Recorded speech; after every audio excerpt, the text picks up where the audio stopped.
I have no blood, no organs. My blood has rotted away.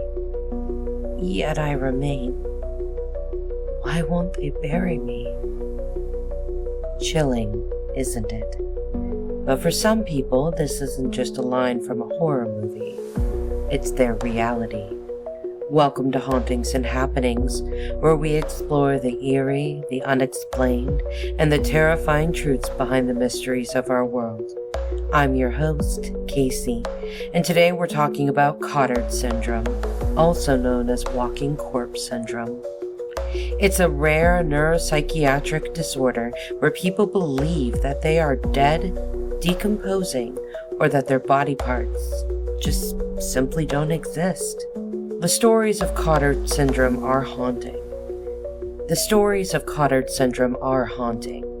Patients who refuse to eat because they don't need food if they're dead.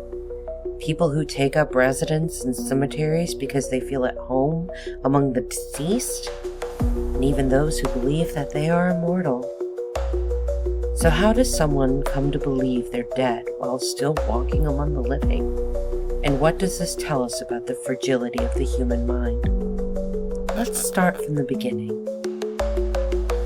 To understand Cotard syndrome, we need to go back to 19th century France, a time when medical science was advancing, yet mental illness was still largely misunderstood. The syndrome takes its name from Jules Cotard, a French neurologist born in 1840. He was a well-respected physician who worked extensively in psychiatry and neurology, specializing in patients suffering from extreme delusions. His work led him to identify a peculiar condition, one that had never been described before. In June of 1880, Cotard presented his findings at a medical conference in Paris, calling it delirium des negations, or delirium of negation. According to an article from The Independent by Olivia Blair, Cotard believed this disorder was characterized by severe nihilistic delusions, a total denial of reality, personal identity, and even bodily existence. But this wasn't just an abstract theory. Cotard had a real patient. Known as Mademoiselle X, she was a 43-year-old woman who came to him claiming she had no brain, no stomach, no nerves, and no intestines. She believed that she didn't need food and was incapable of dying, despite being convinced she was already dead. She was also convinced that she would suffer eternal damnation, a belief that many Cotard's patients have reported. In his official notes, Cotard described her case as severe melancholic depression with nihilistic delusions. She did eventually starve to death, reinforcing Cotard's theory that this was no ordinary mental illness. It was a deadly one. But why did Cotard believe this happened? Cotard suggested that this condition was a more extreme version of melancholia, a term that 19th century physicians used to describe severe depression and delusions. He identified 3 key symptoms in his early patients. Number 1, the negation of self. Patients believed their body was rotting, missing organs, or completely dead. Number 2 is the immortality paradox. Many patients, despite thinking they were dead, also believed they could never die. And lastly, number 3, apathy towards existence. They showed no interest in eating, drinking, or engaging with life because they believed they no longer needed it. Cotard argued that this was a disorder of both the body and the soul, a mix of neurological dysfunction and existential despair. His findings were groundbreaking, but controversial. Many of his colleagues dismissed the idea, lumping Cotard syndrome in with schizophrenia and hysteria, conditions that were already poorly understood at this time. One of his biggest rivals was Jean-Martin Charcot, another legendary neurologist known as the father of neurology, Charcot believed that Cotards patients were simply experiencing a rare type of hysteria, a common diagnosis for women in the 19th century. But Cotard stood firm, believing this condition was something entirely new. While Cotard's most famous patient was Mademoiselle X, other cases started appearing in medical literature over the following decades. In 1893, a British physician recorded the case of a woman who insisted that she had been turned to stone and refused to move for days at a time.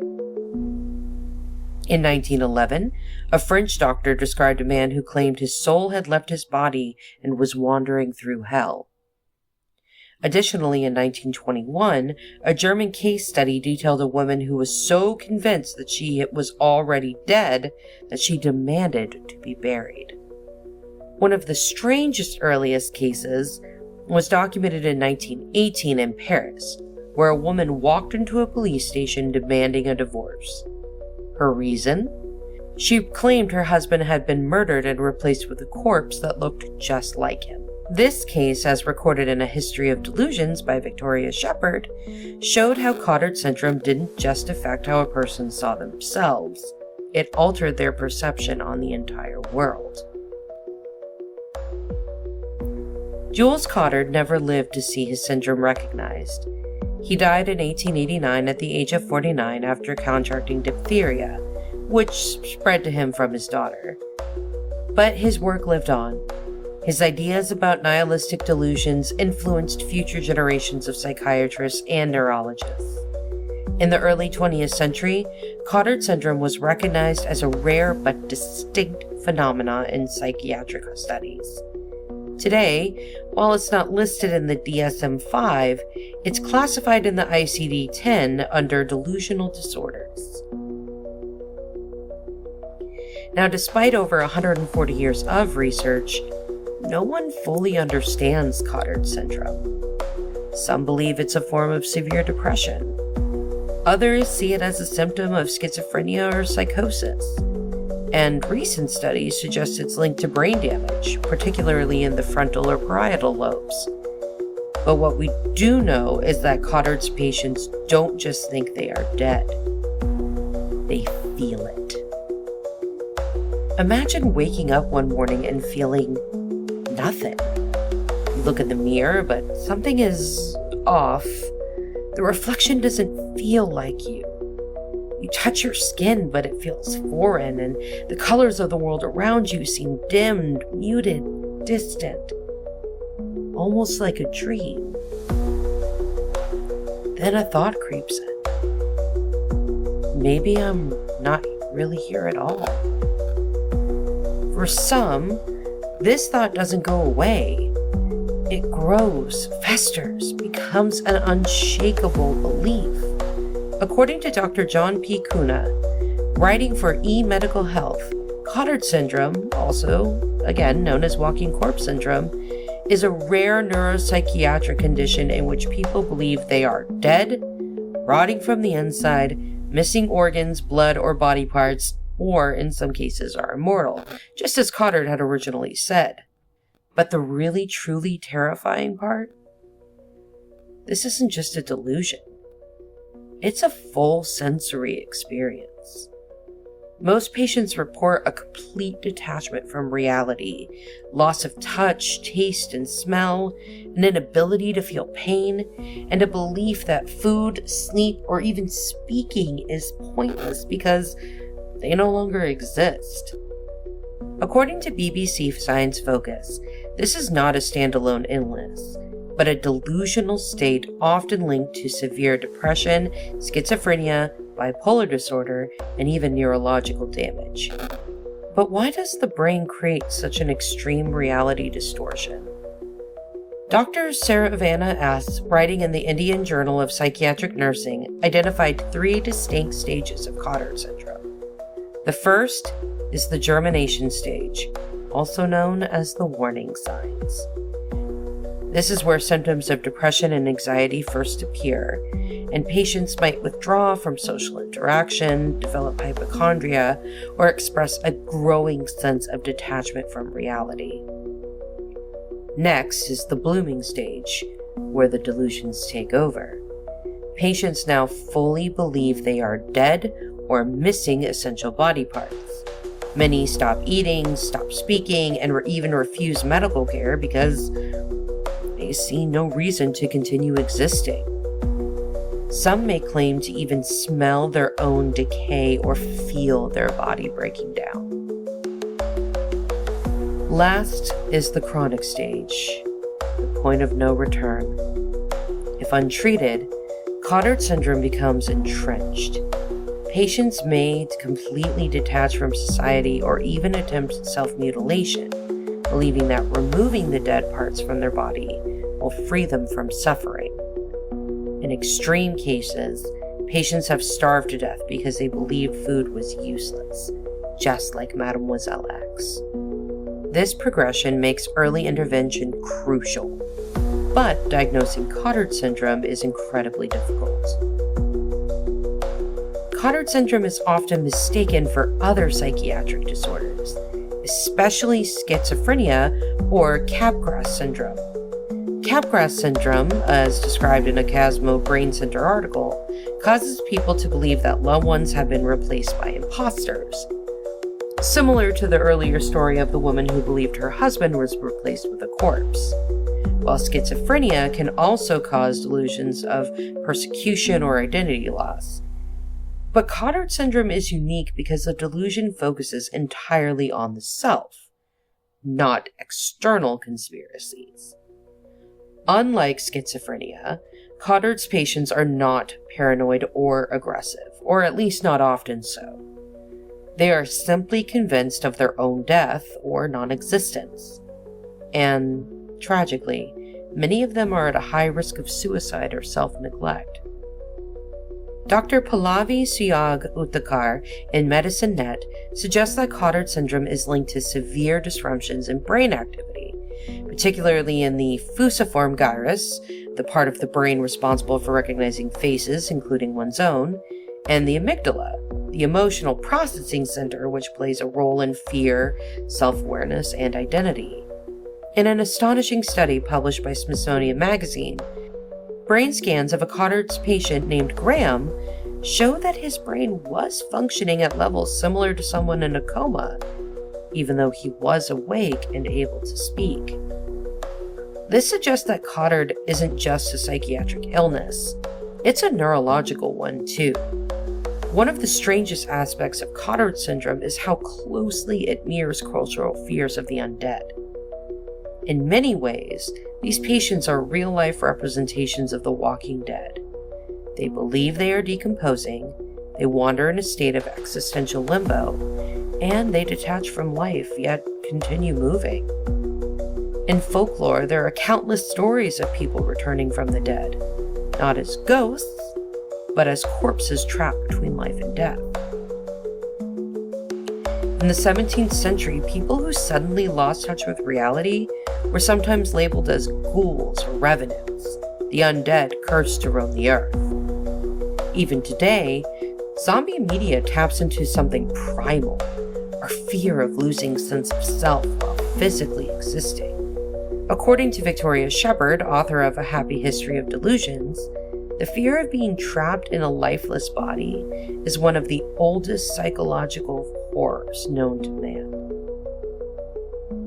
Cotard syndrome is more than just a bizarre delusion. It's a reminder of how fragile reality can be. If your brain suddenly stopped recognizing your own identity, senses, existence, how would you prove that you were alive? Would you even be able to convince yourself? Because for some people, no amount of proof is enough. Now, in most ghost stories, the dead come back to haunt the living. But in Cotard syndrome, the real horror isn't that someone returns from the grave. It's that they never left it at all. There are only a few hundred recorded cases of Cotard syndrome in medical history, making it one of the rarest and most terrifying psychiatric disorders.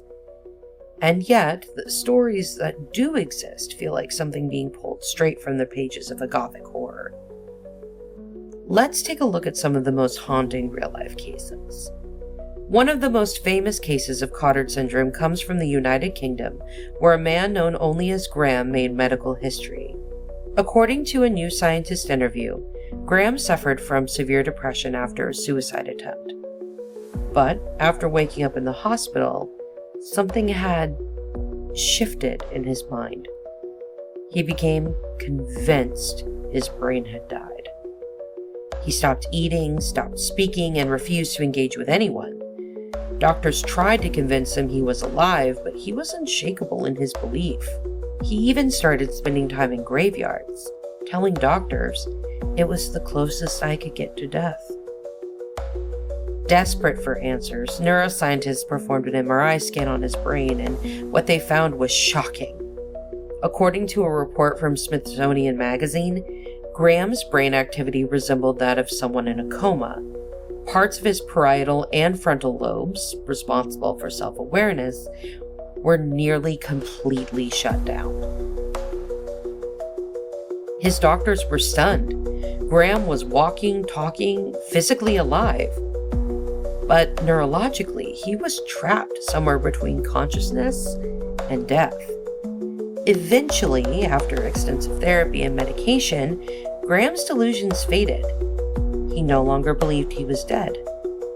But even after recovery, he admitted it's still hard to shake that feeling completely. In 2015, Esme Wei-Jun-Wen, a young writer from the United States, was on a flight home when she suddenly lost her sense of reality. She recalled the moment in an interview with The Independent. "When I woke up, I just knew. I had died. I must have passed away during the flight, and this was the afterlife." For the next 2 months, Esme lived in a state of existential horror, convinced that she had died and was simply waiting to move on to whatever came next. She stopped worrying about work, stopped planning for the future, because why should she? The dead don't need jobs. Eventually, with medical intervention, she was diagnosed with a form of schizoaffective disorder that had triggered Cotard syndrome. With the help of therapy and medication, she slowly regained her grasp on reality. Still, even after recovery, she described the experience as one of the most terrifying things I've ever lived through. In 2008, a woman referred to as Miss L arrived at a hospital in the Philippines in a state of complete hysteria. She was screaming, crying, and begging doctors to take her to the morgue. "I am dead. I need to be with the dead."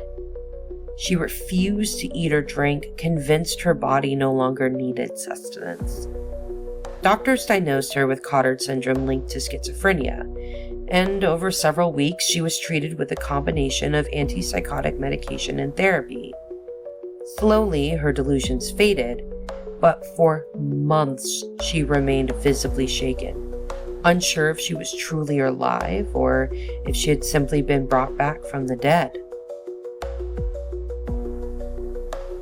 In 1996, a Scottish man known as Mr. A suffered a severe brain injury in a car accident. After waking up, he reported something horrifying. He could smell his own flesh rotting. He refused to eat, believing his digestive system had shut down. He couldn't feel his heartbeat and was convinced his blood had stopped flowing. His doctors, baffled, initially thought he had developed severe depression and psychosis. But as his condition worsened, they diagnosed him with Cotard syndrome triggered by brain damage. His treatment included a mix of therapy, medication, and electroconvulsive therapy, or ECT. After several months, he slowly came back to reality.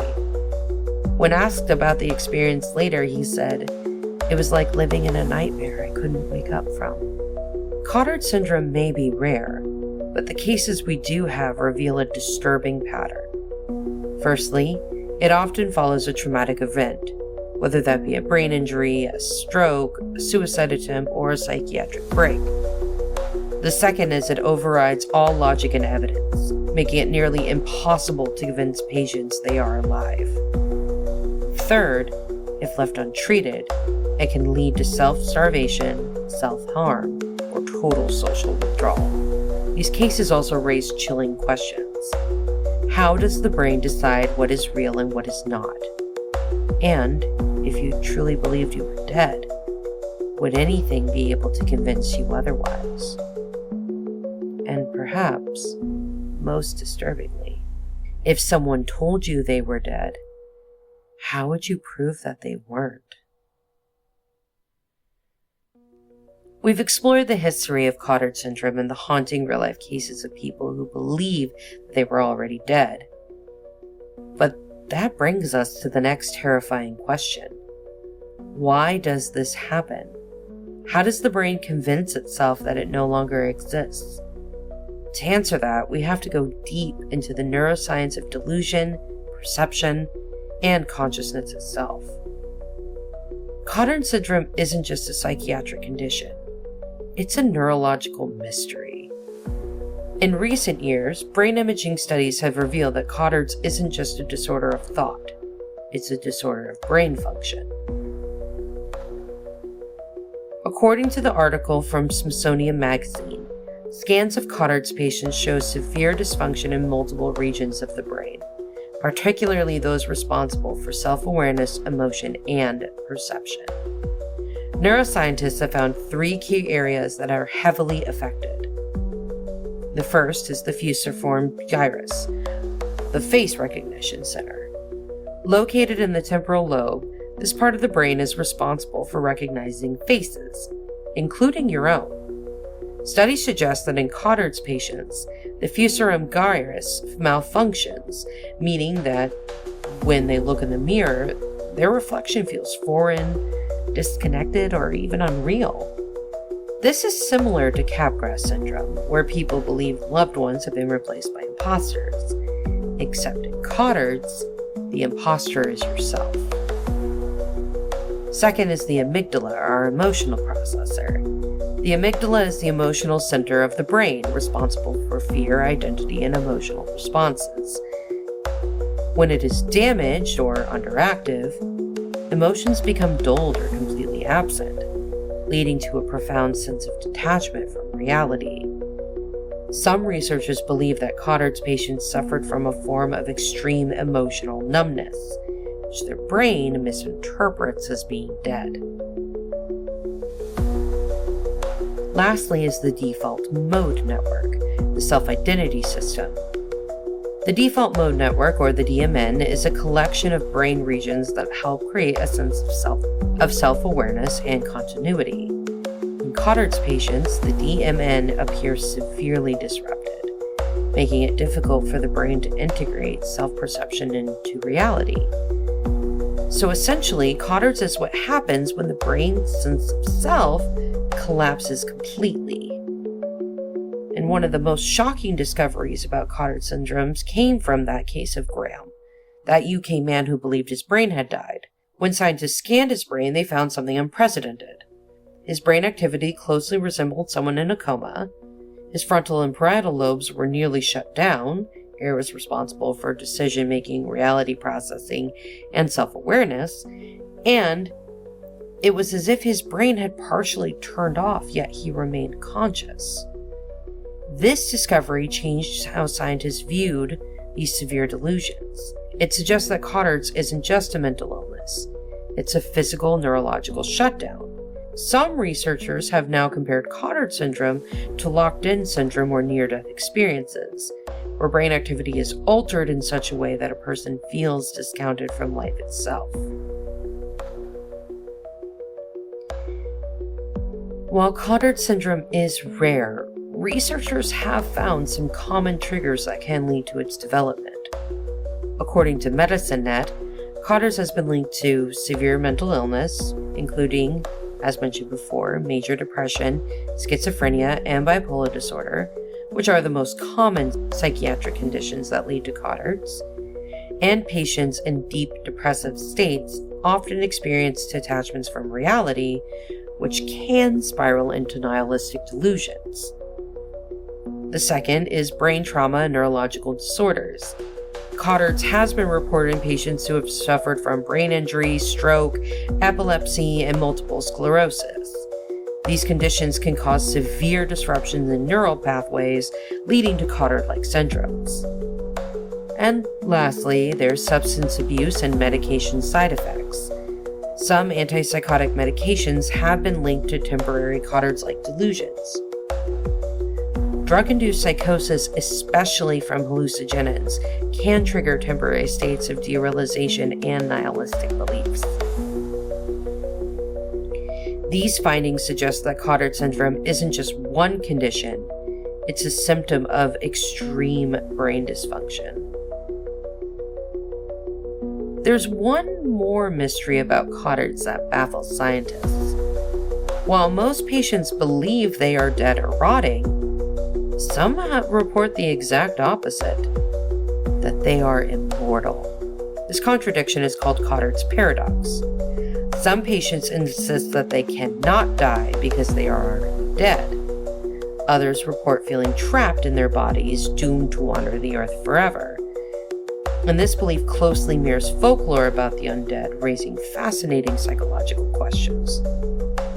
Dr. Peter Kinderman, a clinical psychologist interviewed by The Independent, suggests that the paradox stems from a malfunction in the brain's fear processing system. Essentially, the brain is so overwhelmed by distress that it resets to an extreme survival response, making the person believe they are both dead and unable to die. Cotard syndrome isn't just a mental disorder. It's a glitch in reality itself. It proves that our sense of self, existence, and identity isn't as solid as we think.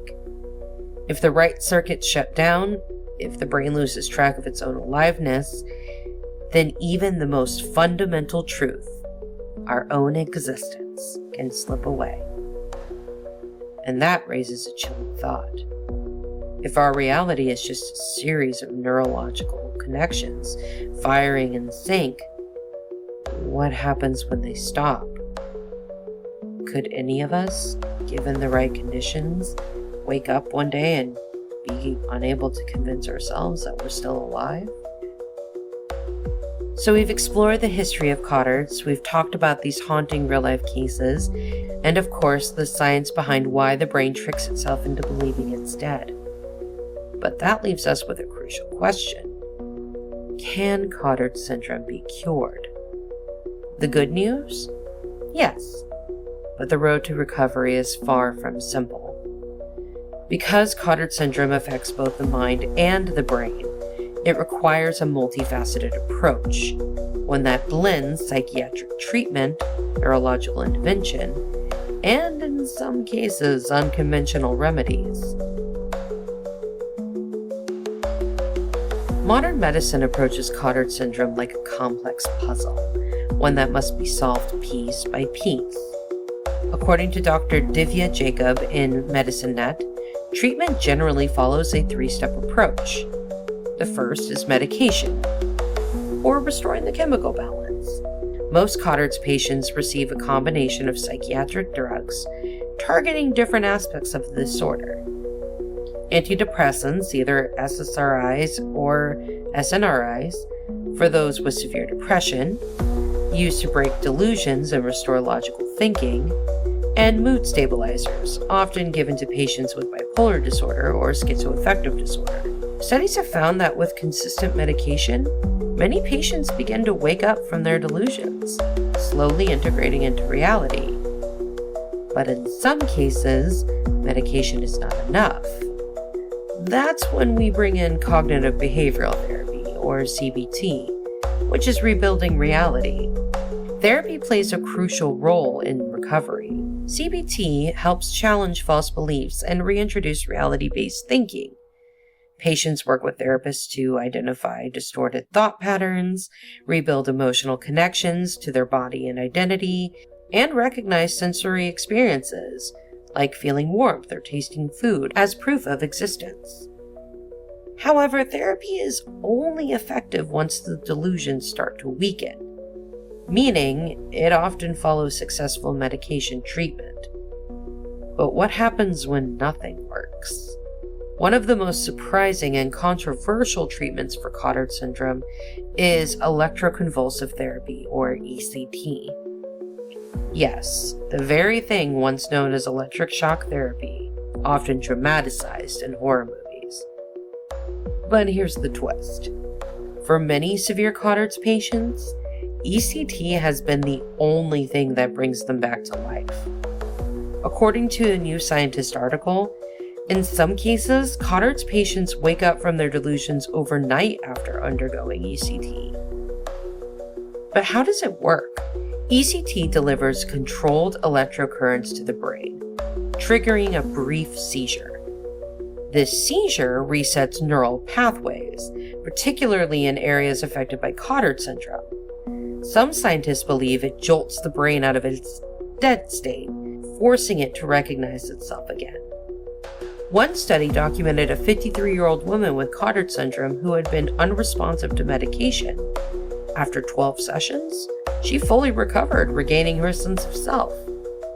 It may sound drastic, but for patients who believe they are already dead, ECT can be a key to bringing them back to life. Throughout history, people suffering from Cotard-like delusions have tried bizarre and unconventional methods to cure themselves. Some of the strangest cases include things like the cemetery cure. Some patients have voluntarily spent time in graveyards, hoping that being among the dead would confirm their beliefs. In some cases, this paradoxically led to recovery, patients eventually realizing that they did not belong there. Then there's ice water therapy. In the early 20th century, doctors attempted to shock Cotard's patients out of delusion by plunging them into ice baths. This was based on the idea that extreme physical sensations might reconnect the brain to reality. While obviously inhumane, it was an early attempt to force sensory re-engagement. Then there was the mirror test. Some therapists have experimented with forcing Cotard's patients to look in mirrors for extended periods. The goal? To make them reconnect with their reflection.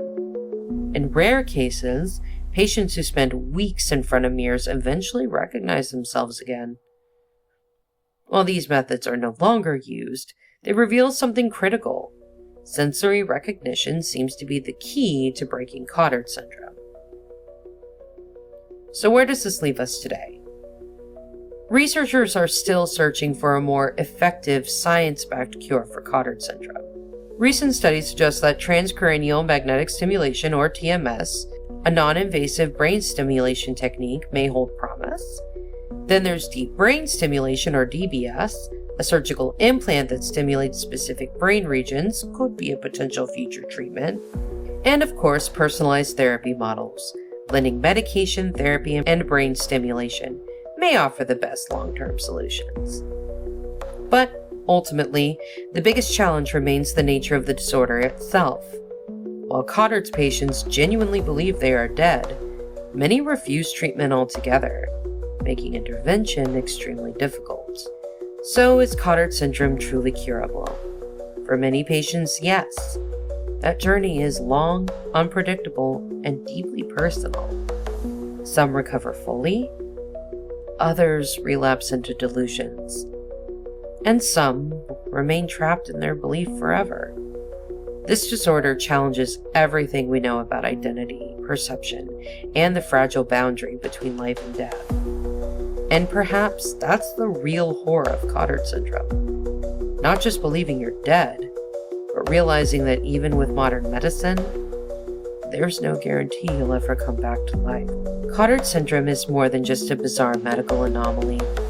It's a disturbing glimpse into the fragility of human consciousness. The patients we've discussed weren't suffering from simple hallucinations. They weren't just confused. They weren't deluded in the way that we typically understand the world. They were experiencing a completely different reality, one where life, existence, and self-awareness had crumbled into nothingness. And that raises an unsettling question. What if reality is just a matter of perception? For most of us, existence feels stable. We wake up, We feel hungry, we recognize our reflection, we move through the world without questioning whether we are real. But Cotard syndrome reveals a terrifying truth. Our sense of self, our very reality, is not as unshakable as we think. It can be disrupted, it can be rewired, and it can even disappear completely. In many ways, Cotard syndrome exposes the illusion of identity. The fact that we rely on our brains to tell us who we are, where we are, and whether we exist at all. But what happens when those signals go silent? If someone looks in the mirror and no longer recognizes themselves, if they no longer feel hunger, or pain, or emotions, if they truly believe they have died, then, in a way, haven't they? Throughout history, we've told stories of the undead. Zombies, vampires, ghosts. The walking dead, those who exist in a state of limbo, trapped between life and death. And yet, here in the modern world, we have real people who claim to be dead. Some have wandered into cemeteries, believing they belong there. Others have stopped eating, stopped moving, waiting for the body to decay and the process to be complete. Some have even reported seeing themselves as corpses, in reflections or dreams. In a way, isn't this the real-life version of The Walking Dead? Even the scientific explanations don't take the horror away from it. These aren't ghost stories. These aren't the products of superstition. Cotard's patients feel no fear of death because they believe it already happened. And that makes them more terrifying than any monster in folklore, because they truly, completely believe that they are gone. Now we've come to the most unsettling question of all. If someone genuinely, completely believes that they are dead, then who are we to say that they aren't? Think about it. We rely on our own perception to define reality. But what if your perception was so altered, so fractured, that no amount of evidence could convince you otherwise? This is why Cotard syndrome is more than a medical condition. It's a philosophical nightmare. If the mind decides something is true, does that make it reality? If a person cannot feel their own body, if they have no hunger, no emotions, no sense of time, then what separates them from being dead? If the brain constructs reality and that construction collapses, does that mean reality itself can be rewritten? We assume reality is something fixed, universal, and undeniable. But Cotard syndrome suggests something much darker. Reality is only as real as the brain allows it to be. Now I want you to sit with a question that might stay with you long after this episode ends. If you woke up tomorrow and believed you were dead, how would you prove to yourself that you're still alive? We fear ghosts, the undead, and the things that lurk in the shadows. But what if the real horror isn't something external? What if it's our own minds turning against us? Cotard syndrome is more than just a rare mental disorder. It's a glimpse into the terrifying fragility of self-awareness, proof that our sense of existence is not guaranteed. It makes us question everything. What does it mean to be alive? How do we define our own reality? And if your brain can one day tell us that we are dead, then what else could it lie about? Maybe the scariest part isn't the idea of the walking dead. Maybe it's knowing that at any moment, you could become one of them. Thank you for joining us on today's journey into the unknown. If you enjoyed this episode of Hauntings and Happenings, don't forget to subscribe, leave a review, and share it with fellow seekers of the strange. Got a story, theory, or a haunted hotspot you want us to explore? Reach out to us at our email, hauntingsandhappenings@gmail.com, and you might just hear it in a future episode. Remember, the world is full of mysteries waiting to be uncovered, and together, we'll keep searching. Until next time, Stay curious, stay cautious, stay spooky, and of course, keep it weird.